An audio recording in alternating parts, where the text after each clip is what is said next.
আজিৰ কাহিনীটো হ'ল এটা ৰাজা আৰু এটা কাউৰৰ কাহিনী। এটা চিকাৰীয়ে একদিন চিকাৰ কৰিব গৈছে। সি যাই আছে বাটে তাতো বহুত জাগা গ'ল। সি আজি চিকাৰ কৰিব পৰা নাই। বৈদ্য ভাগাত ধৰিলাক। তাৰ ভাগাত ধৰোঁতে সি একডাল গছৰ তলতে ধেনুকাতডাল থৈ কিনে অলপ জিৰালাক। চিকাৰীটোৰ বৈদ্য ভাগাত ধৰাই তাতে হুন্তি আহি গ'ল। সি গমেই নাপালাক। ভদ্দিপৰা দেখি ৰ'দটো আহি তাৰ মুখতে পৰিছে। সেই গাছডালৰ ওপৰত আৰু এটা ৰাজহাঁহ বহি আছিল। ৰাজহাঁহটোই তাৰ পাখি দুখন মেলি দিছে যাতে চিকাৰীটোৰ মুখত ৰ'দ নপৰে। চিকাৰীটোৱে আৰু ছায়া পাই কিনে হত্ৰে ঘুমবা ধৰিলাক। সি ঘুমাই কিনে বৈদ্য ভাল পাইছে, মুঠতে কৈছো না।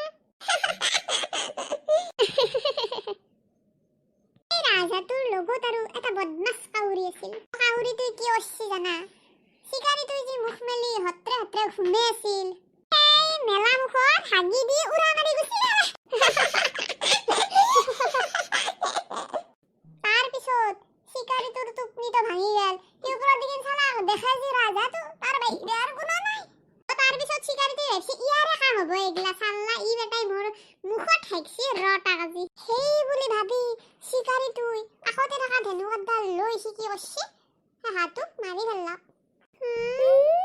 গতিকে দেখলি কাউৰীৰ লগত থাকি কিনে হাঁহৰ কি গতি হ'ল।